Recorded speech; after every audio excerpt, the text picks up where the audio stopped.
New at 8:30, protesters have come down from the trees at UC Berkeley, ending a 21-month occupation of a campus grove in an attempt to stop construction of a new sports training facility. The last remaining tree sitters descended this afternoon. KRON 4's Christine Conley was there and shows us what happened. Christine, good evening. Well, Chris, it's quiet here tonight at UC Berkeley for the first time in months. The 4 tree sitters who have been living in this grove here behind me are now at a jail in Dublin facing several misdemeanor charges, including we're told that one of them had several warrants out against him, about $22,000 worth for other incidents here at the grove. But tonight, police say they're breathing a sigh of relief. The 21-month-long tree sitter standoff has come to an end. As the 4 tree sitters formed what looked like a human totem pole on top of the 80-foot redwood, University Police Chief Victoria Harrison hovered next to them in a cherry picker.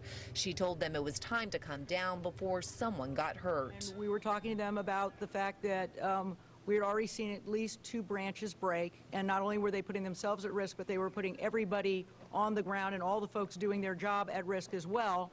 While the chief tried to negotiate with the tree sitters, a team of about 20 construction workers were building metal scaffolding around the tree. On the ground, protesters were beating drums and chanting loudly. By noon, the scaffolding had reached the tree sitters' platform.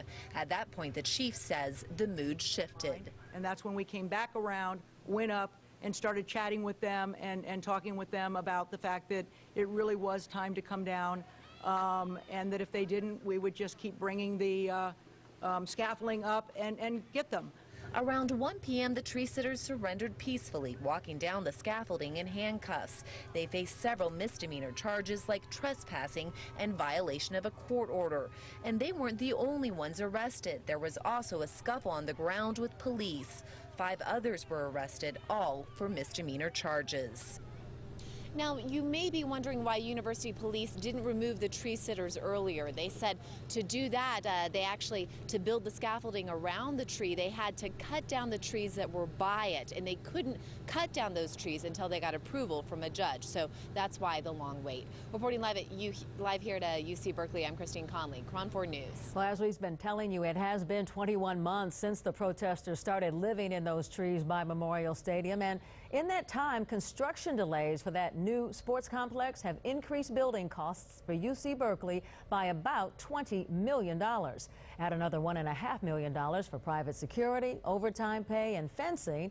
In the end, the tree sitters have cost Cal more than $33,000 a day. So after all this happened, KRON 4's Teresa Astacio shows us why the university is so determined to get a new sports center.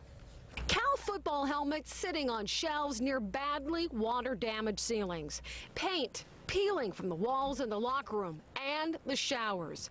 This is a close-up look at the UC Berkeley's current athletic complex. Originally, this was designed for football, and there were no female facilities. My guide is Bob Milano, the assistant athletic director at Cal. Right now, we're in the women's locker room.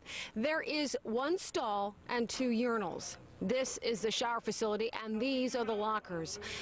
It is so inadequate, he says, many women athletes choose to change in their cars.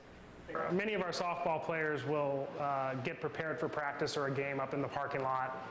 So this is the athletic equipment and apparel space. In the equipment room, jerseys hang on makeshift racks in hallways. Boxes packed with uniforms are shoved up high and low, anywhere they can find some available space. It's a sheet metal gutter that collects rainwater that leaks through the stadium structure. The weight room is so small, Bob explains, teams must take turns forcing athletes to structure their classes around training. In the medical and rehab part of the complex, there is old equipment and exam tables stuck close together, providing very little privacy. But it's quite undersized and quite insufficient. The actual student-athlete center starts here. Bob says that the new complex, the one at the heart of the controversy, provides a state-of-the-art facility. In Berkeley, Teresa Astacio, KRON 4 News.